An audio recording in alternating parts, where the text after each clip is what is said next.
Welcome back. This is the THPT Wellbeing YouTube channel. My name is David McKee, and the purpose of this video today is we're looking at autism. So thanks for the questions that you've sent in via text.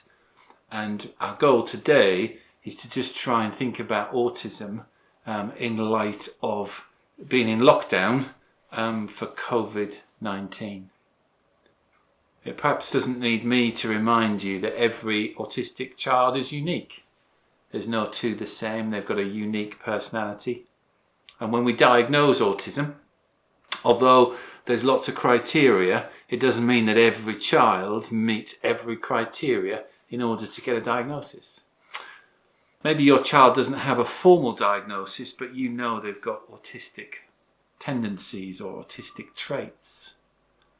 And I hope there'll be some parts of today's video that you'll be able to draw from to either understand your child more in order to help them understand the world that they're in. Bear in mind right now it's confusing. But also I want you to recognise that there might be other parts of what we're going to cover today is just simply not relevant for your child. But let's just remind ourselves of what's going on in our world right now. Firstly, we live in a world where the television reports are a lot more emotive. We see people crying, we see people getting upset, getting frustrated. Then the sense of certainty right now in many aspects has gone. We don't know when schools are going to reopen, for instance. We can't give our children that certainty that they will open on this date and that life will get back to normal. Change was just thrust upon us. I know it was talked about and we were kind of pre-warned, but then suddenly the government announced that we're into lockdown. That means that there's less structure in our homes. Perhaps our homes have got more stress about jobs and finances and health. And there's probably more opportunities for children, particularly teenagers and maybe even younger ones, to then get bored. And why is all that relevant? Well, all of what I've just said, they are enormously complex and confusing for children with autism. And because they often don't understand the world that they live in. And part of your job and my job as a professional is to then try and help them understand the world that they live as best as they can. So let's just have a think then for a few minutes of just some of the things which will perhaps make life more complex for children with a diagnosis. And I just want to talk about 2 or 3 different areas. So firstly, let's talk about emotions and feelings. You might understand the emotions that you're feeling right now, and Covid-19 might have magnified that. But when you're feeling stressed or anxious, you can attribute that to Covid-19. But I want to remind you that emotions and feelings are one of the most confused areas for children with autism. Even down to they don't know whether their body's physically hot or physically cold sometimes. That's why we often ask questions that when children were little, would they have been quite happy running outside playing in the winter in a t-shirt? Because they can't always associate a body feeling with something that they've done. And when they struggle to understand emotions and the difference between emotions and can't name emotions, then right now they are living in a very emotive world, and therefore if they're confused, I'd expect them to be almost. And I think part of our job is to help our children with those emotions. So if they're getting upset or getting anxious, then our job is to then help them.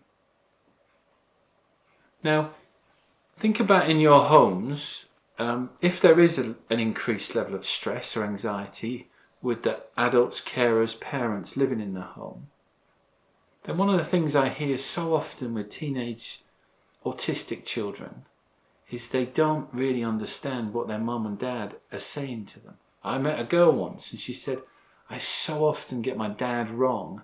I think he's annoyed with me and I find out later that he's not. Because she's trying to read into what dad's saying. If dad has just come off a phone and has got upset or frustrated, maybe dad's job, mum's job is at risk, maybe there's someone in your family that are unwell, and you're coming off that phone confused, anxious, upset. Our children can't always associate your behaviour with what you've just done on the telephone. So in terms of our emotions, we can then get confused. And also some children, I see this more with girls than boys, they often ask themselves, how should I be feeling right now? And therefore I've almost got to mimic the behaviour that people are going to expect from me. So they'll try and sense there's some sadness in what they watched on TV, and they'll try and then play that out, but not necessarily always in a natural way, because they don't always understand what's going on. I want you to be careful with your children when they say inappropriate things. And what do I mean by that is, whenever autistic children bump into issues where they're really quite unfamiliar with, sometimes they will say things that are wholly inappropriate, but it's because they don't understand. I had a patient once, the day his mother's father died, so his grandfather, the day his grandfather died, he said to his mum, yeah, how long would Granddad's body be warm for? Now you might think that's wholly inappropriate to be asking your mum the day her father's died, and the son is curious about death and the temperature of a body. But that just is a little window into the mind and the hearts of autistic children, because he will have not necessarily have sensed and picked up that now mum is going to be really sad, the fact she's just lost her father. So the point I'm making, and the reason why I raised that, is we're living in a world where we're seeing reports and graphs and data on death, and maybe some of you have lost loved ones, and I'm saying it because I don't want you to get frustrated with your children, who then, in your opinion, act perhaps inappropriately given the situation. And in defence of them, I'm arguing for them, because they're asking those questions because they just simply don't understand. Let's think a little bit about anxiety for a minute, because it's a common, well-known statistic that a high percent, something like 40% of people with a diagnosis of autism will also develop some clinical levels of anxiety. So they kind of almost go as a package, really. If we've got autism, there'll also be some anxiety. And that anxiety might be associated with the lack of structure, and maybe in your homes, to then help with some of that anxiety, you do need to have structure and you do need to have routines. And even when there's times where you don't know what's going on, within the routine, that could be planned as some kind of downtime where there's actually nothing organised to happen. But as best as you can, then if you can bring some normality and some structure to your day, you might find the anxiety of your children just drops a little. The BBC reported recently of how a child with autism had completely changed during Covid-19. And as a psychologist, I can understand that to some degree, because for him, his home situation was his safe place. He's around people that he knew and he loved. They loved him. And therefore the world for him became slightly less complex. But as I watched that news article, my fear was that when the world goes back to normal, that boy may struggle readjusting to what is then a very different world than from being at home. So I want you to just think about your child's anxiety, and I want you to just think about how to help them now still come to terms and deal with things that's still going to be in the normal world. And that could be encouraging them to socialise with friends over some media.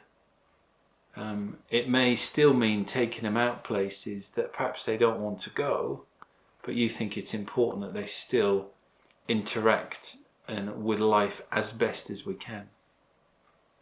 I want to talk now about communication. The emotional and feeling side that we've just talked about often is triggered by the fact that autistic children don't always understand the communication that we are sharing with them.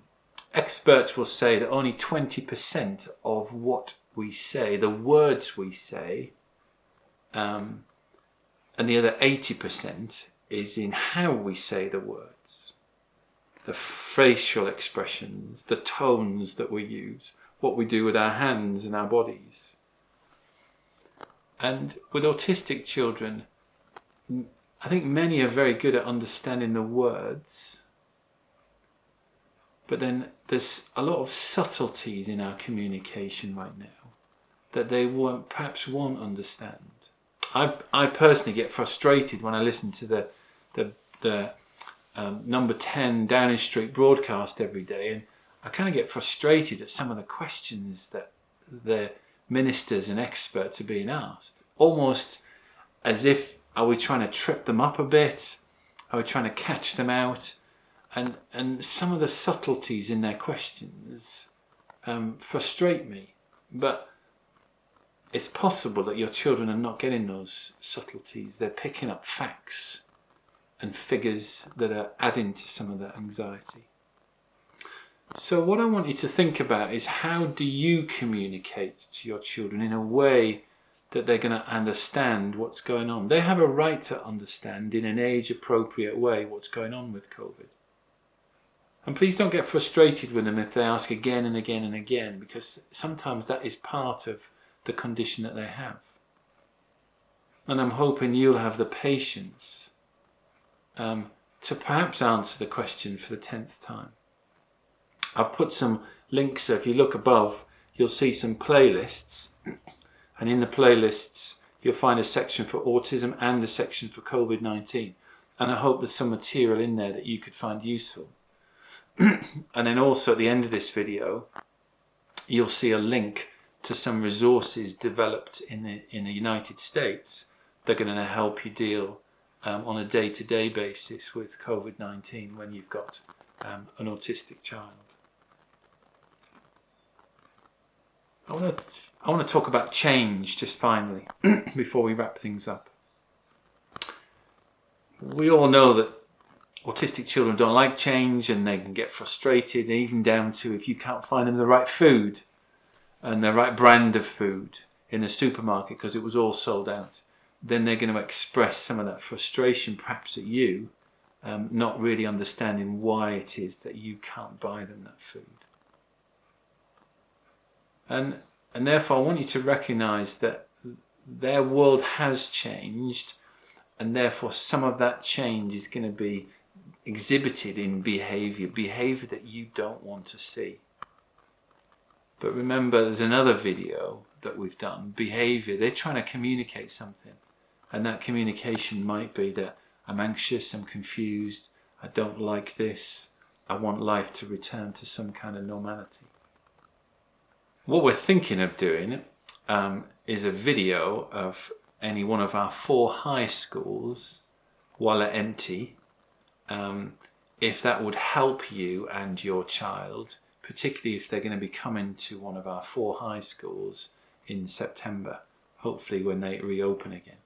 And what we're thinking of doing is just sending a camera in, looking around the classrooms and the corridors and the canteen, and in the hope that then you can sit down with your child and help them navigate around, just to give them something to prepare for the change that is coming down the road.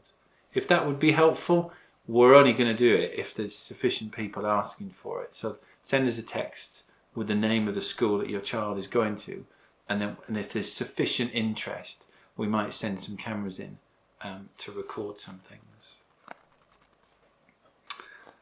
I want to finish off by asking you a question as the carers and parents of these children. Let's be frank, your job is to help your children and help them understand and interpret the world that they're in right now. But I want to finish by recognizing that the weight then is on your shoulders. That means there's pressure for you to act as if everything's fine and normal when perhaps it's not.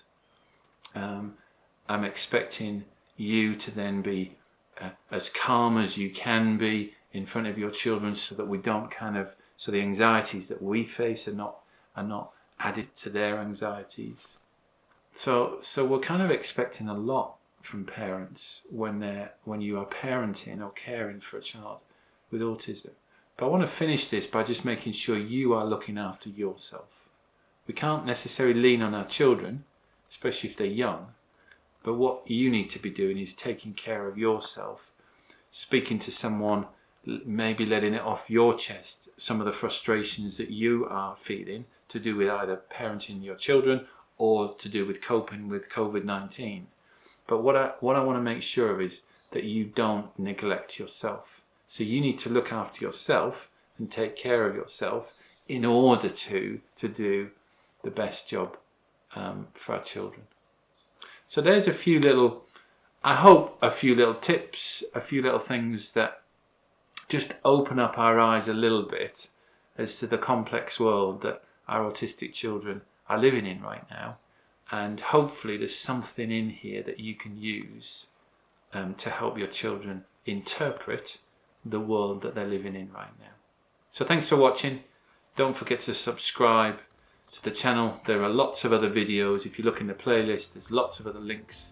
And then also if you look on the right hand side, we've put some organisations that also are extremely helpful and resourceful.